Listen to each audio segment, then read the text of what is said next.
No mundo antigo, caminhar pelas ruas de uma cidade romana revelava um detalhe que passava despercebido aos olhos desatentos, mas que definia o destino de um homem. Escravos eram frequentemente marcados a ferro para que todos soubessem quem eram seus donos.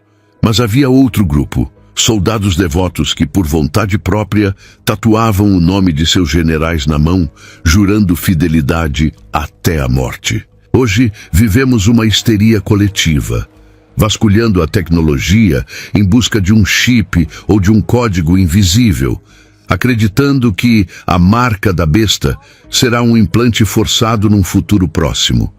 Só que havia um problema escondido nessa interpretação moderna. Ao reduzirmos uma profecia espiritual profunda a um simples dispositivo eletrônico, deixamos a porta dos fundos aberta para o verdadeiro perigo. A realidade histórica e bíblica sugere algo muito mais sutil e aterrorizante. A marca nunca foi essencialmente sobre plásticos ou metais inseridos na pele, mas sobre a quem você entrega sua lealdade suprema quando ninguém está olhando. É perfeitamente possível que, enquanto vigiamos os avanços da ciência com medo, o nosso caráter já esteja sendo silenciosamente carimbado pelo sistema que tanto dizemos combater. Muitos cristãos vivem hoje em um estado de ansiedade constante, vasculhando notícias e avanços tecnológicos em busca de um sinal físico que confirme as profecias descritas em Apocalipse, capítulo 13, versículos 16 e 17. Existe um temor palpável de que, em algum momento, uma tecnologia seja imposta, seja um implante subcutâneo ou um sistema digital, selando o destino eterno de uma pessoa sem que ela perceba. No entanto, ao olharmos para a profundidade das Escrituras e para o contexto em que o apóstolo João recebeu esta revelação na ilha de Patmos, percebemos que a marca sempre foi um símbolo de propriedade e lealdade muito antes de ser uma possibilidade tecnológica. Nos tempos bíblicos, escravos eram marcados para demonstrar a quem pertenciam, e soldados, por vezes, marcavam-se voluntariamente para honrar seus generais. O que João descreve não é apenas um código de barras espiritual, mas um sistema de adoração onde a humanidade decide, conscientemente ou não, a quem entregará a sua fidelidade suprema. A preocupação excessiva com o aspecto físico da marca pode nos distrair do verdadeiro perigo, que é a inclinação silenciosa do coração. O inimigo não precisa necessariamente de um dispositivo eletrônico para marcar alguém que já vive segundo os seus princípios, que já absorveu a cultura do mundo e que já abandonou os preceitos do Evangelho em troca de conveniência social. A verdadeira questão não é sobre o que será colocado sobre a sua pele, mas sobre quem já está sentado no trono da sua alma. Mas o que acontece dentro de nós é ainda mais profundo e sutil do que uma simples escolha política ou social. A Bíblia nos alerta que o espírito do anticristo já opera no mundo, conforme lemos em 1 João, capítulo 4, versículo 3. Isso significa que a marca é, em essência, a consumação de um caráter que foi sendo moldado ao longo do tempo. Pense naqueles que viveram nos dias de César. Para comprar e vender em certas guildas de comércio, era necessário queimar incenso e declarar que César é Senhor. Aqueles cristãos primitivos não enfrentavam um microchip, mas enfrentavam a mesma pressão espiritual de negar a Cristo para garantir sua sobrevivência econômica e status social. Hoje, nós podemos não ter um altar de César em nossas praças, mas temos altares invisíveis de aprovação social, sucesso financeiro a qualquer custo e uma moralidade que se adapta ao que a maioria decide ser o correto. Quando um homem ou uma mulher começa a moldar seus valores para se encaixar nesse sistema corrompido, a marca espiritual começa a se formar. É um processo de assimilação, onde a mente de Cristo é substituída pela mentalidade da besta, que é o sistema mundial organizado sem Deus. A grande tragédia seria passarmos a vida inteira vigiando a nossa mão direita física, enquanto a nossa mão espiritual, as nossas ações e obras, já trabalha incansavelmente para edificar um reino que não é o de Deus. O perigo real reside na nossa capacidade de nos enganarmos, achando que, por frequentarmos um templo ou usarmos uma linguagem cristã, estamos imunes à influência desse sistema global. A marca da besta é a antítese do Shema judaico, a confissão de fé que ordena amar a Deus com todo o coração, alma e força. A besta exige essa mesma devoção integral, mas direcionada ao materialismo, ao poder e ao homem.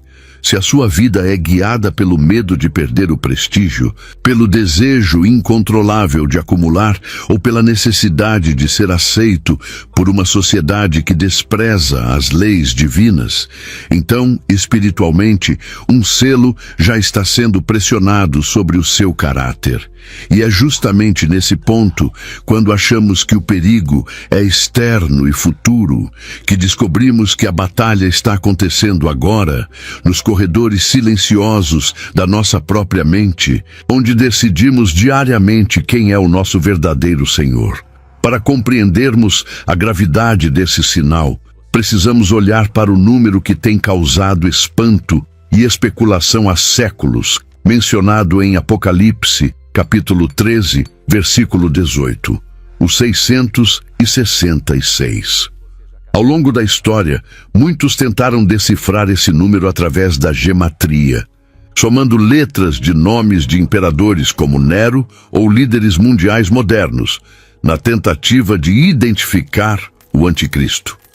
Contudo, a sabedoria que a Bíblia pede aqui vai além de um simples cálculo matemático ou de adivinhação. O número 6, nas Escrituras, é o número do homem, pois o ser humano foi criado no sexto dia, conforme Gênesis capítulo 1.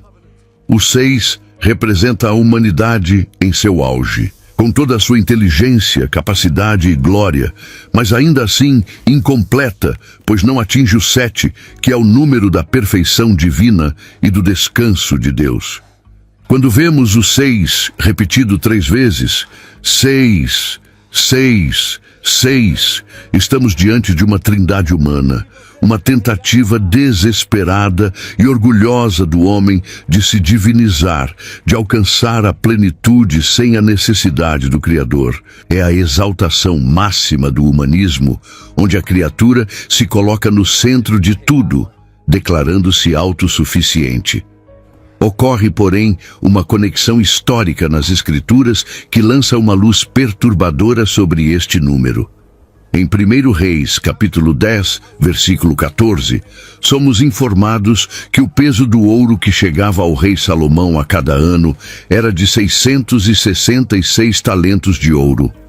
Salomão, que começou seu reinado com sabedoria e humildade, terminou seus dias cercado por excessos, idolatria e uma confiança excessiva em suas riquezas e alianças políticas. Esse número, portanto, está biblicamente associado ao auge da prosperidade terrena, ao poder econômico absoluto e à glória de um reino que se esqueceu de Deus. Carregar a marca ou o número do nome da besta pode muito bem significar que a pessoa adotou esse sistema salomônico de viver. Uma busca insaciável por riqueza, poder e prazer, onde o ouro é mais valorizado do que a obediência. É a mentalidade de quem constrói o seu próprio paraíso na terra, ignorando que o verdadeiro reino não é deste mundo. Você pode não ter um número tatuado na pele, mas se a sua confiança e a sua esperança estão depositadas na quantidade de ouro que você acumula anualmente, ou no sucesso da sua carreira acima da sua família e de Deus, você está vibrando na frequência desse número. Essa compreensão nos leva a um exame de consciência muito mais rigoroso. O número de homem sugere que a religião da besta é, no fundo, a religião da humanidade adorando a si mesma. É o esforço humano levado ao extremo para salvar o planeta, salvar a economia e garantir a paz, mas excluindo completamente a soberania de Deus da equação. Quando olhamos para as ideologias modernas, vemos exatamente isso. O homem como a medida de todas as coisas, a ciência como a única verdade absoluta e o Estado como o provedor supremo. Aquele que carrega o 666 é aquele que comprou essa mentira, que acredita que a utopia humana é possível e que Deus é uma ideia obsoleta ou um obstáculo ao progresso. Não é apenas um número de identificação, é um manifesto de independência de Deus. E essa independência é a própria essência do pecado original, repetida agora em escala global. O sistema da besta oferece glória, assim como o ouro de Salomão, mas cobra um preço, a sua alma. A sedução não vem com chifres e aparência assustadora, mas com a promessa de que nós, humanos, podemos ser como deuses, resolvendo todos os nossos problemas com a nossa própria força e intelecto. A localização da marca, descrita como sendo na mão direita ou na testa, não é um detalhe anatômico aleatório, mas carrega um profundo simbolismo judaico que remete diretamente à lei de Deus. Em Deuteronômio capítulo 6, versículos 6 a 8, o Senhor instrui o seu povo a guardar os seus mandamentos no coração, a atá-los como sinal na mão e a usá-los como frontais entre os olhos, ou seja, na testa. Deus estava dizendo que a sua palavra deveria governar tanto os pensamentos do seu povo, representados pela testa, quanto as suas ações, representadas pela mão. A testa é o lugar da vontade, do intelecto, da decisão e da consciência. É onde formamos as nossas crenças e onde decidimos o que é verdade. A mão, especificamente a direita, que na cultura bíblica simboliza força e habilidade, representa o trabalho, a prática, o comportamento e a interação com o mundo exterior. Portanto, a besta, em sua eterna tentativa de imitar e zombar de Deus, cria uma contrafação desse selo divino. Ela não quer apenas o seu dinheiro, ela quer a sua mente e as suas obras. Há um detalhe crucial aqui que muda a nossa percepção de perigo. Você pode receber a marca na testa, o que significa que você aceitou intelectualmente a filosofia do sistema. Você concorda com os valores invertidos do mundo e defende essas ideias como se fossem suas. Ou você pode receber a marca apenas na mão. Isso representa aquelas pessoas que talvez não concordem ideologicamente com tudo o que o sistema impõe, talvez até discordem em seus pensamentos, mas por conveniência, por medo de perder o emprego ou para evitar o confronto social, elas agem conforme a música toca. Elas trabalham para o sistema, elas cedem às pressões, elas praticam a injustiça se isso lhes trouxer lucro. A mão obedece à besta, mesmo que a testa tente se justificar. Para o inimigo, não importa se você o serve por convicção sincera ou por covardia pragmática. Contanto que a sua mão execute a vontade dele, você lhe pertence. Essa dualidade nos mostra que a passividade é tão perigosa quanto a rebelião aberta.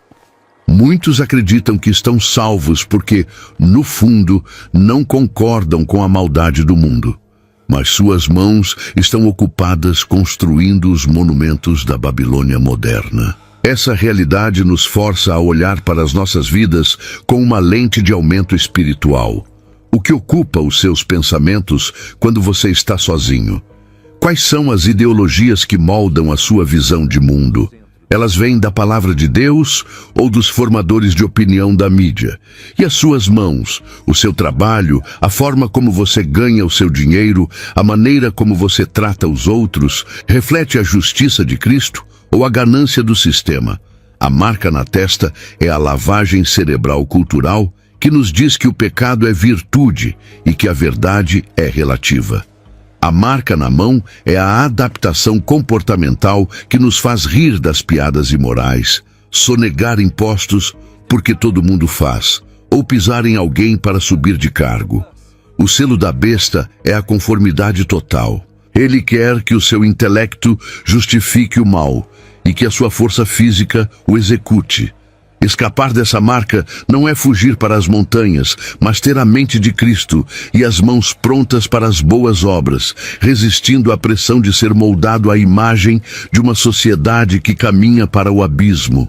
Neste ponto, a trama das Escrituras revela uma figura que muitas vezes passa despercebida na correria das interpretações apocalípticas: a segunda besta. Em Apocalipse capítulo 13, versículo 11, João descreve uma besta que sobe da terra. Ela tinha 2 chifres parecidos com os de um cordeiro, mas falava como dragão.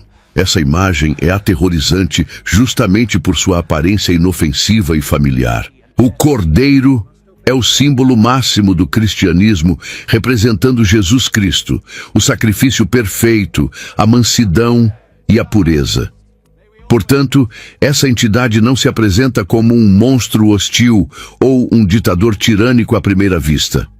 Ela vem disfarçada de religião, de piedade, talvez até de um movimento de avivamento ou de reforma moral. Ela tem a aparência daquilo que nós aprendemos a confiar e a amar. É o lobo em pele de cordeiro elevado à potência máxima, operando sinais e maravilhas para enganar, se possível, os próprios eleitos. O perigo não está no ateísmo declarado que ataca a igreja de fora para dentro, mas numa espiritualidade corrompida que surge de dentro ou que imita a verdade com perfeição quase absoluta. Contudo, a voz denuncia a origem. Embora a aparência seja de cordeiro, o discurso, a mensagem e a intenção são do dragão, ou seja, de Satanás. Como isso se manifesta na prática? É quando vemos líderes religiosos, instituições ou filosofias espirituais que usam a linguagem cristã, falam de amor, de graça, de bênção, de Jesus, mas a essência do que pregam promove o egoísmo, a divisão, o ódio disfarçado de justiça e, acima de tudo, a adoração ao sistema mundano. É o evangelho que não exige arrependimento, que promete o mundo sem a cruz, que valida o pecado em nome da inclusão, ou que transforma a fé em um balcão de negócios para satisfazer a cobiça humana. Essa falsa espiritualidade prepara o caminho para a primeira besta, fazendo com que a terra e os seus habitantes a adorem. Ela não elimina a religião, ela a usa como ferramenta de manipulação. A marca da besta, nesse contexto, pode ser recebida dentro de um templo lotado, onde a verdade foi diluída e substituída por um entretenimento gospel que alimenta a carne, mas mata o espírito. Isso exige de nós um discernimento espiritual aguçado, que só o Espírito Santo pode dar através do conhecimento profundo da palavra. Muitos estão esperando que o engano venha de governos ateus ou de outras religiões, mas a profecia indica que o engano final terá chifres de cordeiro. Você pode estar carregando a marca se a sua espiritualidade o torna mais amigo do mundo e menos amigo de Deus. Se a mensagem que você segue afaga o seu ego em vez de confrontar o seu pecado, se ela lhe promete poder temporal em vez de santidade eterna, cuidado. A voz do dragão é sutil. Ela sussurra que você merece tudo, que o sacrifício não é necessário e que Deus quer apenas a sua felicidade, definida pelos padrões humanos. Identificar essa voz no meio de tantos ruídos gospel é a prova de fogo da nossa geração.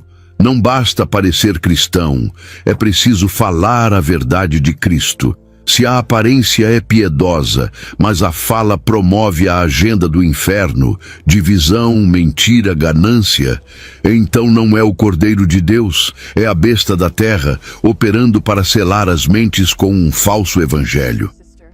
Avançamos então para o aspecto mais prático e assustador da profecia, a impossibilidade de comprar ou vender sem a marca, conforme Apocalipse capítulo 13, versículo 17. Isso toca na ferida mais sensível da existência humana, a sobrevivência. A comida na mesa, o teto sobre a cabeça, a roupa no corpo, o remédio para a dor. Quando a Bíblia diz que o controle será econômico, ela está nos revelando que o sistema tentará assumir o papel de Deus provedor, Jeová Jiré, na vida das pessoas. A estratégia do inimigo não é apenas ideológica, é criar uma dependência total. Se você não se curvar às regras do jogo, se você não aceitar a ética corrupta do sistema, você é cortado do suprimento. Imagine um cenário que já acontece em escalas menores em várias partes do mundo, onde sua conta bancária, seu crédito social ou sua reputação profissional dependem da sua adesão pública a certas agendas imorais. O medo da escassez é uma arma poderosa.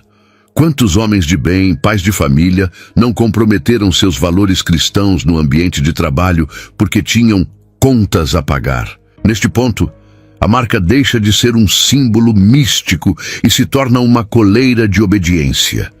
O sistema diz: eu te dou segurança, conforto e prazer, desde que você me obedeça. Se você insistir nesses valores arcaicos da Bíblia, você ficará à margem. Você não terá acesso aos melhores empregos, aos melhores círculos sociais, ao crédito facilitado. É a chantagem suprema. A armadilha é sutil, porque começa com pequenas concessões. Primeiro, é uma assinatura num documento fraudulento para não perder o bônus. Depois, é o silêncio diante de uma injustiça para não ser demitido. Por fim, é a defesa aberta do erro para garantir uma promoção. Aos poucos, a pessoa se torna escrava do sistema econômico. Sua segurança não está mais na providência divina, mas no seu salário, nos seus investimentos e na sua capacidade de jogar o jogo.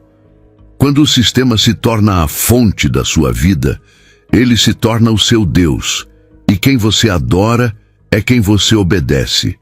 Se o dinheiro manda e você obedece sem questionar a moralidade da ordem, você já carrega a marca na mão direita, a mão que trabalha e transaciona. Essa realidade nos confronta com a pergunta: até onde vai a nossa fé na provisão de Deus? Estamos preparados para viver com menos, se isso significar manter a nossa integridade? A história de Elias, sendo alimentado por corvos, ou a viúva de Sarepta com seu pouco azeite, não são apenas contos de fadas, são lições de sobrevivência para tempos de apostasia. O sistema da besta quer nos fazer acreditar que sem ele morreremos de fome. Mas a palavra de Deus nos lembra que nem só de pão viverá o homem. Aqueles que recusam a marca são aqueles que já aprenderam a depender do Senhor antes da crise chegar. Eles entendem que é melhor ser pobre e livre em Cristo do que rico e escravo da Babilônia.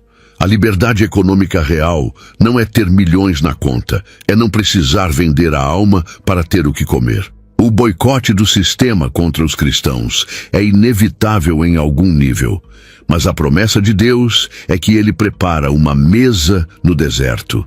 A marca é para quem tem medo de perder o mundo. O selo de Deus é para quem já entregou tudo e sabe que o seu verdadeiro tesouro ninguém pode roubar. A diferença entre o selo de Deus e a marca do inimigo.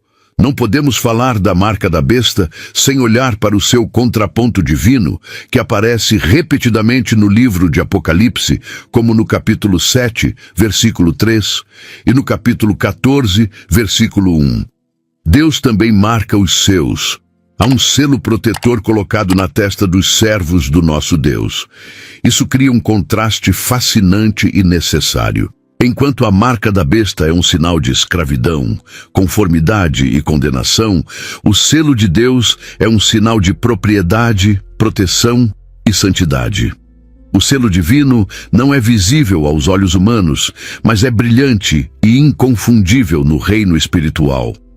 Ele diz aos anjos e aos demônios: este aqui pertence ao Senhor, ele foi comprado por alto preço, ele é intocável pelo mal em sua essência. O Espírito Santo é descrito em Efésios capítulo 1, versículo 13, como o selo da promessa. Ter o Espírito Santo habitando em nós é a garantia de que não pertencemos ao sistema deste mundo. A diferença fundamental entre as duas marcas está na tinta usada. A marca da besta é impressa através do medo, da coerção, da mentira e da cobiça. Ela é forçada de fora para dentro ou aceita por conveniência carnal. Já o selo de Deus é impresso através do amor, da fé, do arrependimento e da verdade. Ele vem de dentro para fora, transformando o caráter. Uma pessoa selada por Deus tem a mente de Cristo, a testa e as obras de justiça. A mão, embora o texto bíblico enfatize o selo na testa, implicando que a ação correta flui naturalmente de uma mente renovada. Você não pode ter os dois selos. É impossível servir a dois senhores.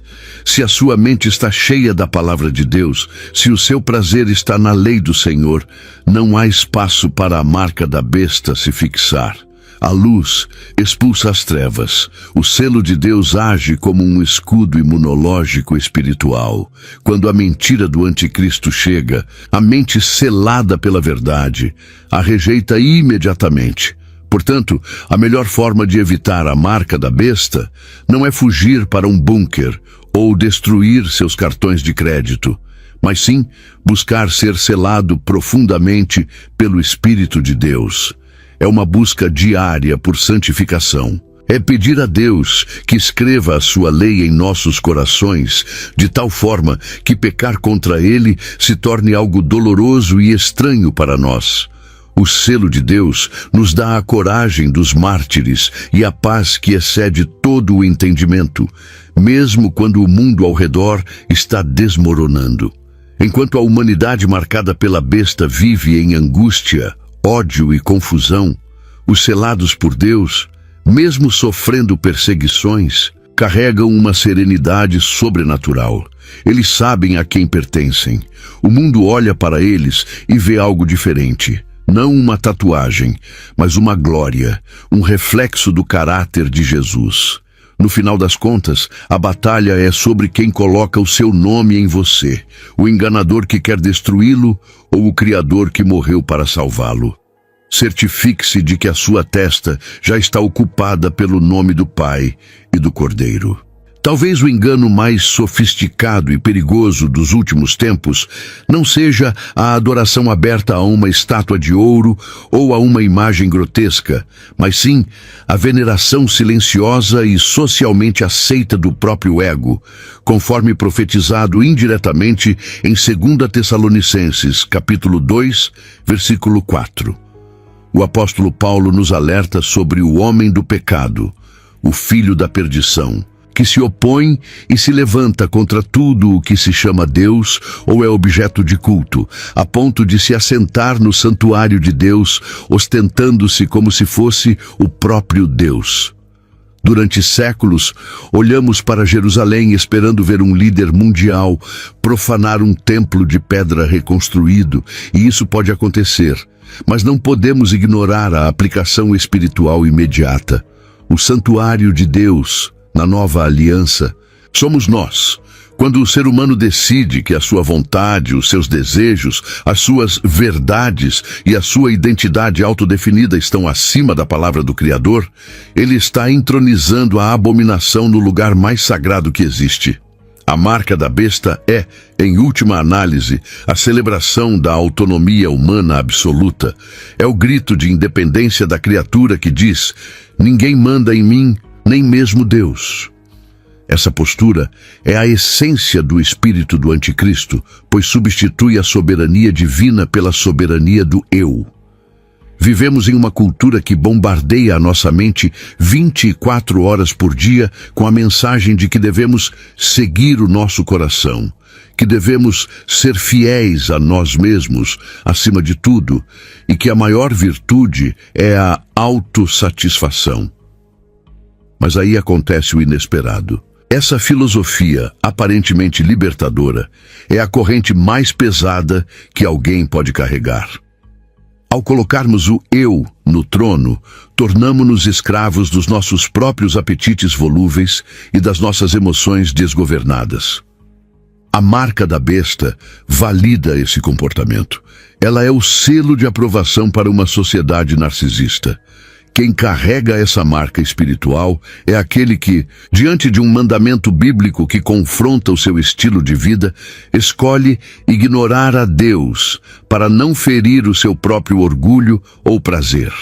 É a pessoa que molda Deus à sua imagem e semelhança, criando um ídolo confortável que concorda com todos os seus pecados.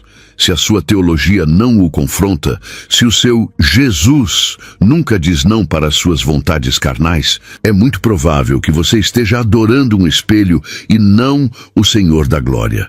O sistema da besta alimenta esse ego inflado, oferecendo palcos, aplausos e reconhecimento para quem está disposto a vender a verdade em troca de vaidade.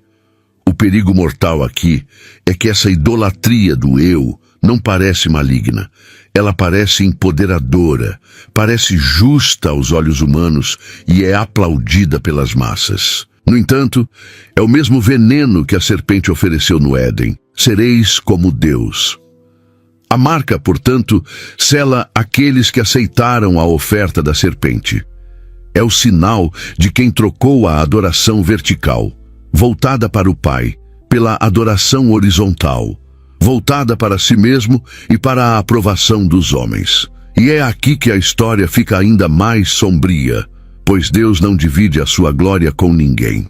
Quando o homem ocupa o trono, a presença de Deus se retira. O que resta é um vazio preenchido por ansiedade, depressão e uma busca frenética por sentido que nunca é saciada. O antídoto para essa marca não é apenas rejeitar uma tecnologia, mas é praticar a negação de si mesmo, tomar a cruz dia após dia e dizer, não da boca para fora, mas com as entranhas: não seja feita a minha vontade, mas a tua. A verdadeira libertação da marca da besta começa quando descemos do trono da nossa vida e devolvemos a coroa àquele que é o único digno de usá-la. Ao aprofundarmos a nossa visão sobre os sinais do fim, deparamo-nos com a advertência direta de Jesus em Mateus capítulo 24, versículo 15, onde ele cita o profeta Daniel sobre a abominação da desolação, situada no lugar santo. Historicamente, isso remeteu à profanação do templo judaico por invasores que sacrificaram porcos no altar sagrado, um ato de suprema ofensa a Deus. Porém, na dispensação da graça, a palavra nos diz em 1 Coríntios capítulo 3, versículos 16 e 17, que nós somos o santuário de Deus e que o Espírito de Deus habita em nós. Portanto, a abominação da desolação ganha uma dimensão interna terrível. A besta não quer apenas controlar o mercado. Ela quer invadir o seu interior, o santo dos santos da sua alma, e colocar ali algo que é repugnante aos olhos do Senhor. Isso acontece quando permitimos que coisas impuras, ideologias perversas, ressentimentos amargos e imoralidades sexuais entrem pelos portões dos nossos olhos e ouvidos e se instalem onde apenas o Espírito Santo deveria reinar. Muitos cristãos estão vigiando os noticiários em busca da construção do terceiro templo em Israel, o que é profeticamente relevante, mas negligenciam o templo que veem no espelho todas as manhãs. Só que havia um problema escondido. Enquanto olhamos para longe, o inimigo entra pela porta dos fundos. A marca da besta encontra terreno fértil em um coração que já foi profanado.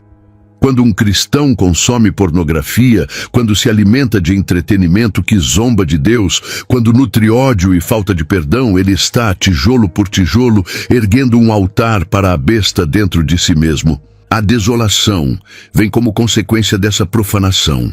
Um templo profanado é um templo vazio da presença de Deus, desolado, triste, sem vida. A marca externa será apenas a confirmação pública de uma profanação interna que já ocorreu.